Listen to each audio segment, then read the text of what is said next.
प्रधानमंत्री नरेंद्र मोदी ने शनिवार को मध्य प्रदेश के शहडोल में पकरिया गांव का किया दौरा।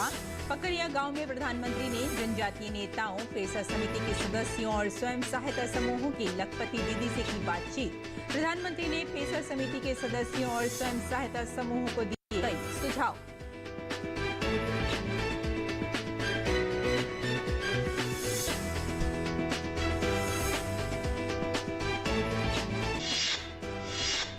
केंद्र सरकार ने कुछ राज्यों में धान की पराली यानी फसल अवशेष प्रबंधन दिशा निर्देशों को किया संशोधित।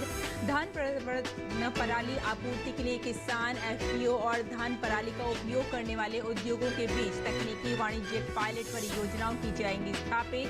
सरकार मशीनरी और उपकरणों की पूंजीगत लागत पर दी जाएगी वित्तीय सहायता।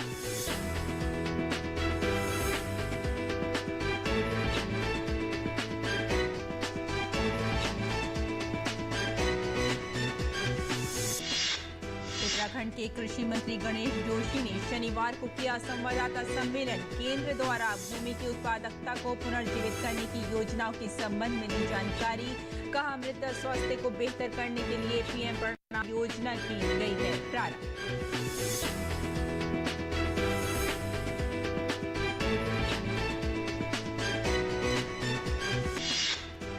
के कारण कई राज्यों में बारिश का दौर जारी। मौसम विभाग ने गुजरात, महाराष्ट्र से लेकर बिहार, बंगाल तक कई जगहों पर बारिश की जताई संभावना।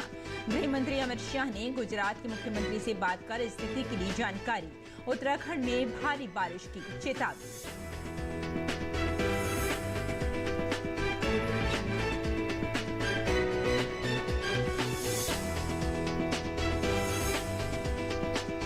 नमस्कार, किसान समाचार में आपका स्वागत है। मैं हूं रेशमा आपके साथ। आइए विस्तार से अब खबरों पर नजर डालते हैं। प्रधानमंत्री नरेंद्र मोदी ने शनिवार को मध्य प्रदेश के शहडोल में राष्ट्रीय सिकल सेल एनीमिया उन्मूलन मिशन का शुभारंभ किया। राष्ट्रीय सिकल सेल एनीमिया उन्मूलन अभियान के तहत देश के 17 राज्यों के 7 करोड़ से अधिक जनजातीय लोगों की जांच की जाएगी और उनको एक विशेष कार्ड दिया जाएगा। सिकल सेल एनीमिया की जांच 40 साल से कम उम्र के लोगों की होगी। सरकार ने 2047 तक देश से सिकल सेल एनीमिया के उन्मूलन का लक्ष्य रखा है। पीएम ने कहा कि अमृतकाल में सिकल सेल एनीमिया उन्मूलन मिशन अमृतकाल का प्रमुख मिशन बनेगा।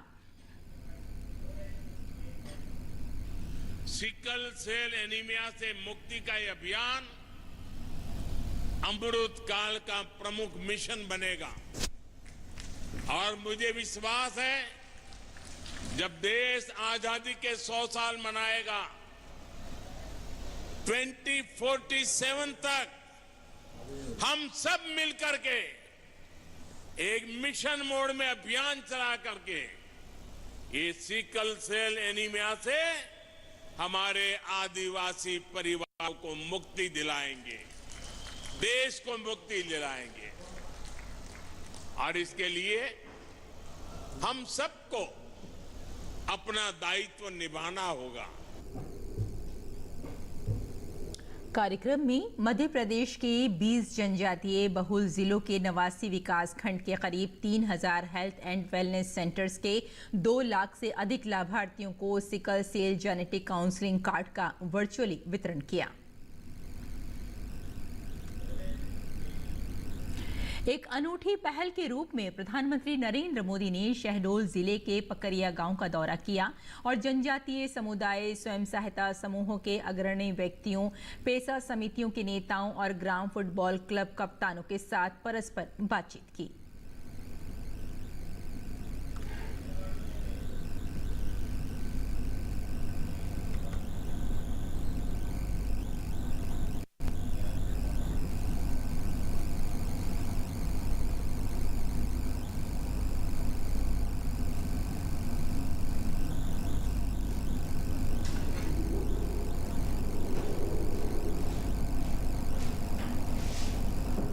और केंद्र सरकार ने पंजाब, हरियाणा, यूपी और दिल्ली राज्यों में पैदा हुई धान की पराली की स्थानीय स्थिति से अलग एक कुशल प्रबंधन को सक्षम करने के लिए फसल अवशेष प्रबंधन दिशा निर्देशों को संशोधित किया है। धान पराली आपूर्ति श्रृंखला के लिए लाभार्थी किसान, ग्रामीण उद्यमी, किसानों की सहकारी समितियां, किसान उत्पादक संगठन एफपीओ और पंचायतें और धान पराली का उपयोग करने वाले उद्योगों के बीच द्विपक्षीय समझौतों के तहत तकनीकी वाणिज्यिक पायलट परियोजनाएं स्थापित की जाएंगी। सरकार मशीनरी और उपकरणों की पूंजीगत लागत पर वित्तीय सहायता प्रदान करेगी। आवश्यक कार्यशील पूंजी को या तो उद्योग और लाभार्थी द्वारा संयुक्त रूप से वित्त पोषित किया जा सकता है या लाभार्थी द्वारा कृषि अवसंरचना निधि, नाबार्ड या वित्तीय संस्थानों से वित्त पोषण का उपयोग किया जा सकता है। एकत्रित धन पराली के भंडारण के लिए भूमि की व्यवस्था और इसकी तैयारी लाभार्थी द्वारा की जाएगी, जिसे अंतिम उपयोगकर्ता उद्योग द्वारा निर्देशित किया जा सकता है। उच्च एचपी वाले ट्रैक्टर, कटर, टेडर माध्यम से बड़ी गांठ बांधने वाली मशीन, रेकर, लोडर, ग्रेबर्स और टेली हैंडलर जैसी मशीनों और उपकरणों के लिए परियोजना प्रस्ताव आधारित वित्तीय सहायता दी जाएगी, जो धान पराली आपूर्ति श्रृंखला की स्थापना के लिए अनिवार्य रूप से आवश्यक होती है। और आपको बता दें कि फसल अवशेष प्रबंधन दिशा निर्देशों में जो संशोधन है वो ये है कि ये पहल स्थानीय स्तर के विकल्पों के माध्यम से होने वाले धान पराली प्रबंधन के प्रयासों की पूरक सिद्ध होगी और कार्यक्रम के 3 साल के कार्यकाल के दौरान 1.5 मिलियन मीट्रिक टन अवशेष धान पराली के एकत्र होने की भी उम्मीद बताई जा रही है। और साथ ही पंजाब, हरियाणा, उत्तर प्रदेश और मध्य प्रदेश राज्यों में 4,500 मीट्रिक टन क्षमता के लगभग 333 बायोमास संग्रह डिपो निर्मित किए जाएंगे और इसमें लगभग 9 लाख मानव दिवस के बराबर रोजगार के अवसर भी पैदा होंगे और साथ ही पराली जलाने से होने वाला वायु प्रदूषण में कमी आएगी। इस कार्यक्रमों से धान पराली के मजबूत आपूर्ति श्रृंखला प्रबंधन को भी बढ़ावा मिलने की उम्मीद है। आपूर्ति श्रृंखला की स्थापना के कारण जैव ईंधन और ऊर्जा क्षेत्रों में नए निवेश की संभावना भी बढ़ेगी।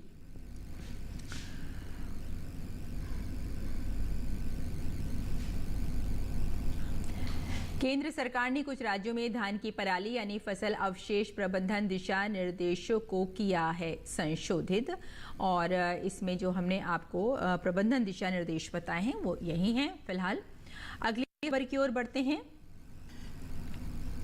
उत्तराखंड के कृषि मंत्री गणेश जोशी ने शनिवार को एक संवाददाता सम्मेलन में केंद्र सरकार द्वारा किसानों के कल्याण के लिए भूमि की उत्पादकता को पुनर्जीवित करने और खाद्य सुरक्षा एवं पर्यावरण स्थिरता की योजनाओं के संबंध में जानकारी दी। कृषि मंत्री गणेश जोशी ने बताया कि मिट्टी का स्वास्थ्य बिगड़ रहा है, धरती माता को बचाना हमारी जिम्मेदारी है।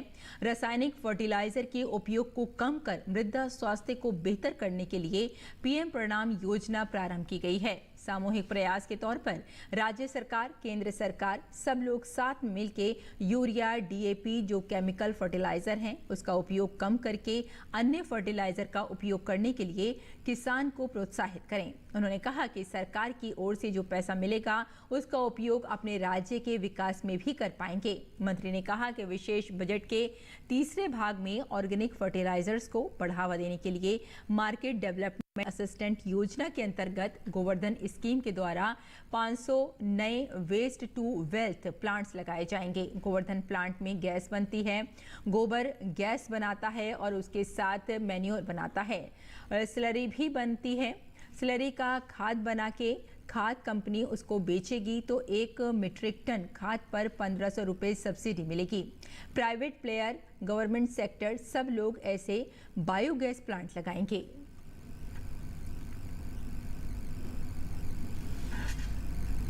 केंद्र सरकार ने देश की सभी 2.5 लाख से अधिक पंचायतों में यूपीआई से भुगतान की सुविधा शुरू कराने का लक्ष्य तय किया है।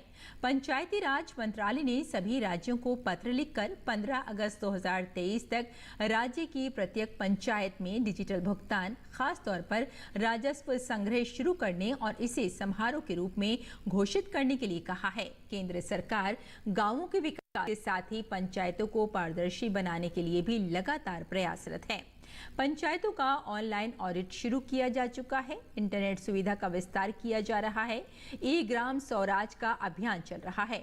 अब इसी कड़ी में देश की अर्थव्यवस्था को डिजिटल मोड पर पूरी तरह ले जाने के लिए भी पंचायतों को साथ लिया जा रहा है। पंचायती राज मंत्रालय के संयुक्त सचिव आलोक प्रेम नागर की ओर से सभी राज्यों को इस संबंध में पत्र लिखा गया है। इसमें कहा गया है कि अपने राज्य की सभी ग्राम पंचायतों, ब्लॉक पंचायतों और जिला पंचायतों में यूपीआई से भुगतान की सुविधा शुरू कराएं। सरकार की ओर से डिजिटल भुगतान से जुड़े सेवा प्रदाताओं के नाम भी उपलब्ध कराए गए हैं। कहा गया है कि इनके साथ बैठक कर नियम और निर्देशों के अनुसार चयन कर लें। इसके बाद पंचायत भवनों में QR कोड लगवा दिए जाएं। ग्रामीणों के जनधन खातों को भी यूपीआई से लिंक कराया जाए ताकि वे डिजिटल भुगतान कर सकें। पंचायती राज मंत्रालय ने राज्यों को स्टैंडर्ड ऑपरेटिंग प्रोसीजर जारी करने के लिए कहा है कि स्वतंत्रता दिवस पर कार्यक्रम आयोजित कर इसकी घोषणा करें कि उनकी पंचायतों में डिजिटल भुगतान शुरू हो चुका है।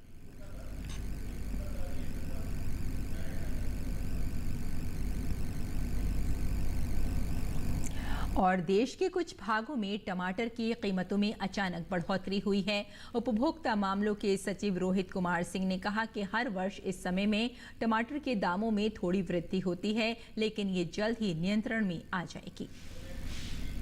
टमाटर की कीमतों में एक सीजनैलिटी होती है, बिकॉज जो उसका प्रोडक्शन का समय है वो पूरे भारत के हर क्षेत्र में अलग अलग होता है।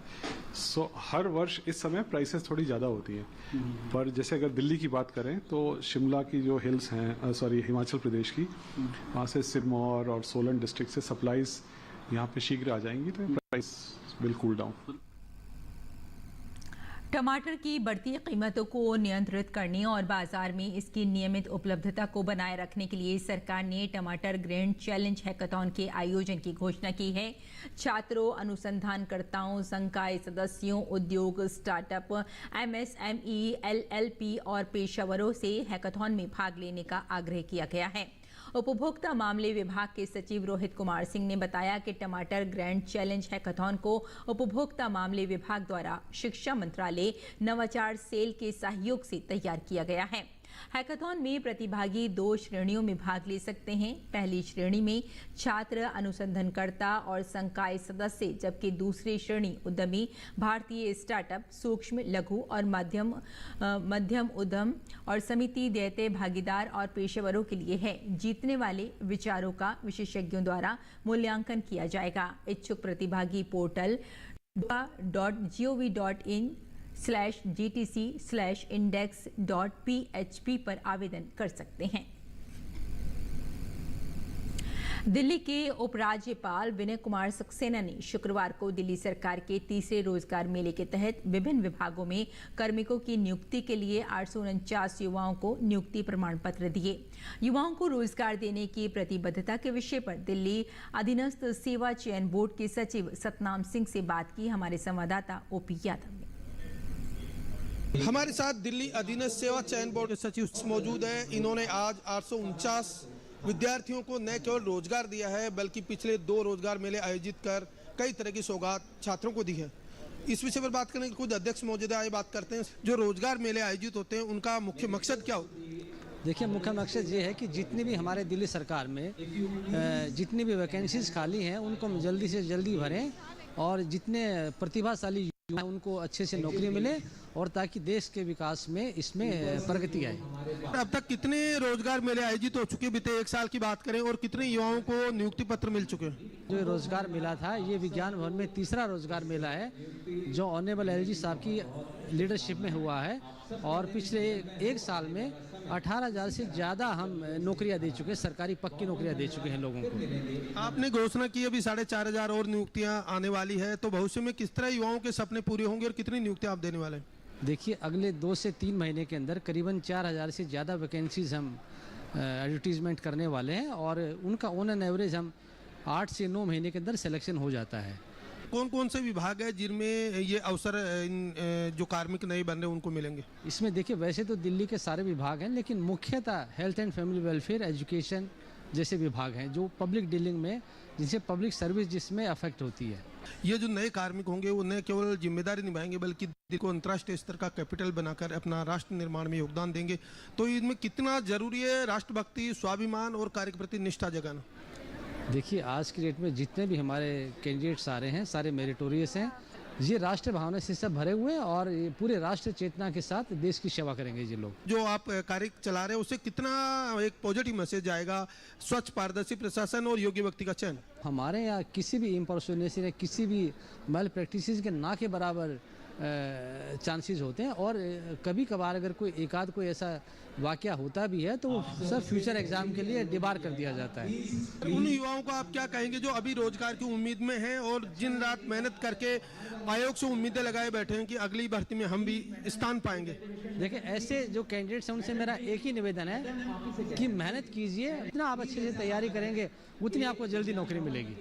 तो ये थे दिल्ली अधीनस्थ सेवा चयन बोर्ड के सचिव, जिनका मानना है कि रोजगार मेलों के जरिए एक और जहां युवाओं को रोजगार दिया जाता है, वहीं दूसरी ओर राष्ट्र निर्माण में एक नई शक्ति तैयार कर उनके काम के जरिए राष्ट्र को नई गति देने का महत्वपूर्ण काम भी होता है। OP Yadav, DD news, Delhi. और मौसम विभाग ने 4 और 5 जुलाई को कई क्षेत्रों में भारी बारिश की चेतावनी जारी की है। साथ ही कहीं कहीं आकाशीय बिजली चमकने के साथ बारिश की संभावना जताई है। मौसम विभाग के निदेशक ने बताया कि 4 जुलाई को देहरादून, टिहरी, पौड़ी, हरिद्वार जनपदों में कहीं कहीं भारी बारिश हो सकती है। यही स्थिति 5 जुलाई को भी बनी रहेगी। मौसम विभाग ने अगले कुछ दिनों में गोवा, कोंकण और मध्य महाराष्ट्र में हल्की से मध्यम बरसात का अनुमान जताया है। इसके साथ ही गुजरात में आज भी बरसात की संभावना जताई गई है। इसके साथ ही उत्तर प्रदेश, उत्तराखंड, पूर्वी मध्य प्रदेश, छत्तीसगढ़, विदर्भ, पश्चिम बंगाल में हिमालय के तराई क्षेत्र, सिक्किम, बिहार, असम, मेघालय और अरुणाचल प्रदेश में अगले कुछ दिन के भीतर तेज वर्षा की उम्मीद है। मौसम विभाग ने कहा है कि आज से दक्षिण प्रायद्वीपीय भारत में भारी से बहुत भारी वर्षा का एक नया दौर शुरू होने की संभावना है। केरल, माहे, तटीय कर्नाटक, तमिलनाडु, तटीय आंध्र प्रदेश और रायलसीमा के कई इलाकों में बारिश होने की संभावना जताई गई है। और आइए बात करते हैं मंडी भाव की और जानते हैं कि देश भर की मंडियों में क्या रहा भाव।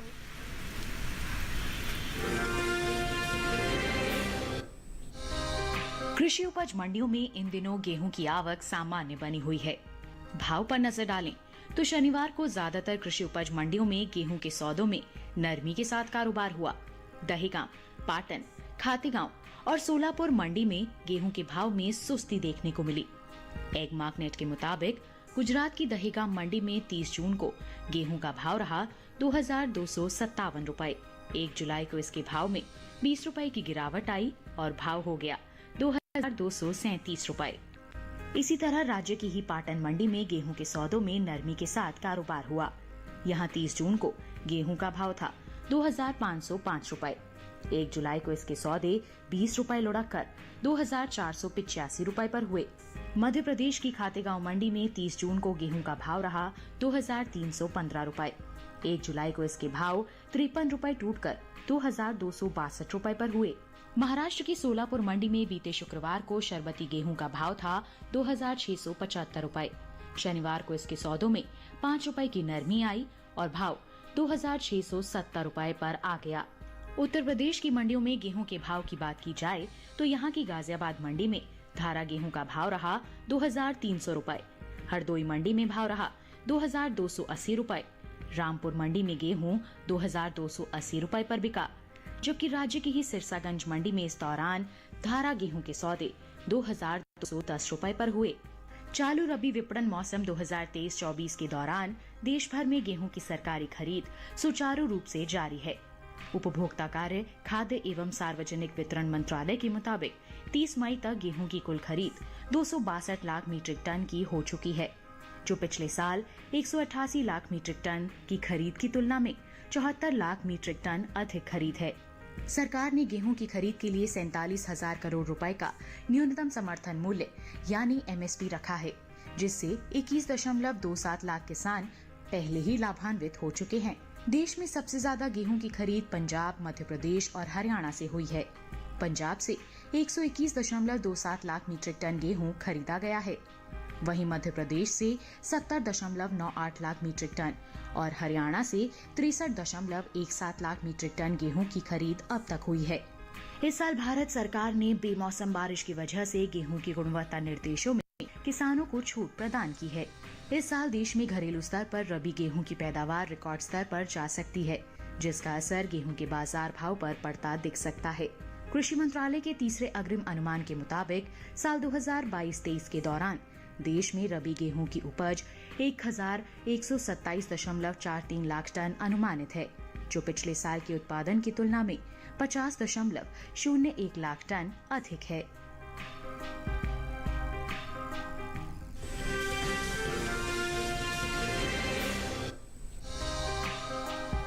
शनिवार को मसूर के सौदों में मिला जुला रुख देखने को मिला। जहां बदायूं मंडी में मसूर के सौदे मजबूती के साथ हुए, तो वहीं जफरगंज मंडी और अकबरपुर मंडी में मसूर के भाव में नरमी रही, जबकि महोबा मंडी में इस दौरान मसूर के भाव में कोई फेरबदल नहीं हुआ। आवक की बात करें तो 1 जुलाई को उत्तर प्रदेश की ज्यादातर मंडियों में मसूर बिकवाली के लिए पहुंची। एगमार्क नेट के मुताबिक उत्तर प्रदेश के अकबरपुर मंडी में 30 जून को मसूर का भाव रहा 6,520 रुपए। 1 जुलाई को इसके भाव में 20 रुपए की नरमी आई और भाव हो गया 6,500 रुपए। जबकि राज्य की ही बदायूं मंडी में मसूर के सौदों में बढ़त के साथ कारोबार हुआ। यहां 30 जून को मसूर का भाव था 6,580 रुपए। 1 जुलाई को इसके सौदे 90 रुपए चढ़कर 6,670 रुपए पर हुए। वहीं जफरगंज मंडी में 30 जून को मसूर का भाव था 7100 रुपए। 1 जुलाई को इसके सौदों में 20 रुपए की गिरावट आई और भाव 7,080 रुपए पर आ गया। हालांकि महोबा मंडी में बीते 2 दिनों के दौरान मसूर के भाव स्थिर रहे। यहां 30 जून और 1 जुलाई को मसूर 6,000 रुपए पर बिकी। उत्तर प्रदेश की दूसरी मंडियों में मसूर के भाव की बात करें तो शनिवार को सुल्तानपुर मंडी में मसूर का भाव रहा 7,040 रुपए। शामली मंडी में भाव रहा 6,520 रुपए। रामपुर मंडी में मसूर 6,850 रुपए पर बिकी, जबकि बलरामपुर मंडी में इस दौरान मसूर के सौदे 7,110 रुपए पर हुए। घरेलू स्तर पर इस साल मसूर की पैदावार में बढ़त का अनुमान जताया गया है। उम्मीद है कि इस साल मसूर की उपज बीते साल के मुकाबले 10% ज्यादा हो सकती है। कृषि मंत्रालय के तीसरे अग्रिम अनुमान के मुताबिक साल 2022-23 के दौरान रबी मसूर की पैदावार 15,80,000 टन के पार जा सकती है, जबकि बीते साल की समान अवधि के दौरान मसूर की उपज 12,69,000 टन रही थी। यानी इस साल मसूर की पैदावार बीते साल के मुकाबले 3,11,000 टन अधिक होने का अनुमान जताया गया है।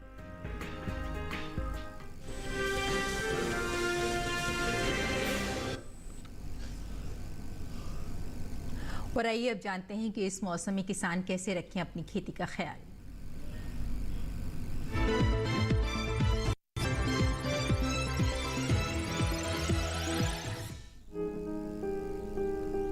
तेलंगाना में धान की खेती के लिए नर्सरी तैयार करें। किसान मूंग की बुवाई कर सकते हैं। यही उड़द की बुवाई के लिए समय उचित है। अरहर के खेत से पानी की निकासी की व्यवस्था करें। अभी कपास की बुवाई कर लें। कपास के खेत से जल निकासी का प्रबंध करते रहें। तेलंगाना में लाल मिर्च में कीट लगने की आशंका बनी हुई है। ऐसे में लाल मिर्च में कीटों से बचाव के लिए कृषि विशेषज्ञों की सलाह से कीटनाशक का छिड़काव करें। वहीं मक्के के खेत से पानी की निकासी की व्यवस्था कर ले। इस समय भिंडी में कीट लगने की संभावना है। ऐसे में भिंडी में कीटों से बचाव के लिए कृषि विशेषज्ञों की सलाह ले और कीटनाशक छिड़के। केरल में धान की रोपाई कर ले। यहाँ धान के खेत में जरूरी उर्वरक डाले। धान के खेत से घास फूस भी निकाल ले। नारियल के बागों से जल निकासी का उचित प्रबंध कर ले। इसके अलावा केले के बागों में सिंचाई करते रहे। केले के बागों में पर्याप्त नमी बनाए रखें। केरल में किसान सुपारी की बुवाई कर लें। केरल में सुपारी के खेत में सिंचाई करते रहें।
रोकथाम के लिए सिकुड़ी पत्तियों को उखाड़ कर जला दे। टमाटर में पत्ती, तना और फल भेदक कीट लगते हैं। इससे ग्रसित पत्तियां गिर जाती हैं। रोकथाम के लिए विशेषज्ञों की सलाह पर उचित दवाओं का छिड़काव करें।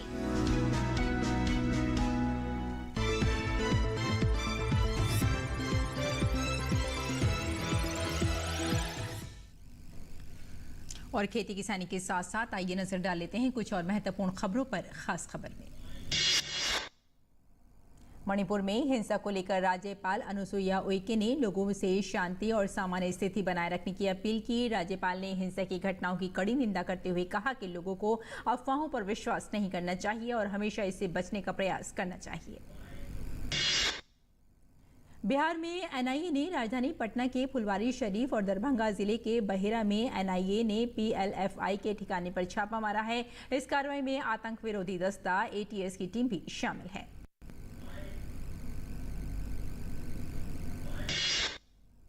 केंद्रीय गृह एवं सहकारिता मंत्री अमित शाह ने वीडियो कॉन्फ्रेंस के जरिए साबरमती रिवर फ्रंट में अक्षय रिवर क्रूज का शुभारंभ किया। झारखंड में रांची के हरमू बाजार इलाके में दो समूहों के बीच हिंसक झड़प हुई। दो बाइक के आपस में टक्कर होने से दोनों पक्षों में हिंसा की स्थिति पैदा हुई। इलाके में शांति बनाए रखने के लिए पुलिस बलों को तैनात किया गया है। वार्षिक अमरनाथ यात्रा के श्रद्धालुओं में यात्रा को लेकर उत्साह देखने को मिल रही है। अगले 2 महीने तक चलने वाली इस यात्रा को सुचारू रूप से चलाने के लिए जम्मू कश्मीर के नागरिक और सुरक्षा प्रतिष्ठानों ने व्यापक प्रबंधन किए हैं।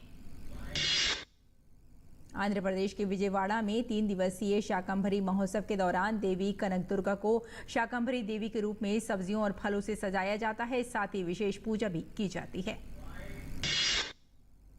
हरियाणा के मुख्यमंत्री मनोहर लाल ने करनाल में आयोजित कार्यक्रम में हिस्सा लिया। कार्यक्रम का मुख्य उद्देश्य खेल गतिविधियों के माध्यम से लोगों को स्वास्थ्य के प्रति जागरूक करना है। छत्तीसगढ़ के कोरबा में भीषण सड़क हादसे में 3 युवकों की मौत हो गई। दर्री के समीप भवानी मंदिर के पास एक तेज रफ्तार कार ने एक भारी वाहन को टक्कर मार दी, जिसमें 3 लोगों की मौत हो गई। तो किसान समाचार में फिलहाल इतना ही। अनुमति दें। नमस्कार।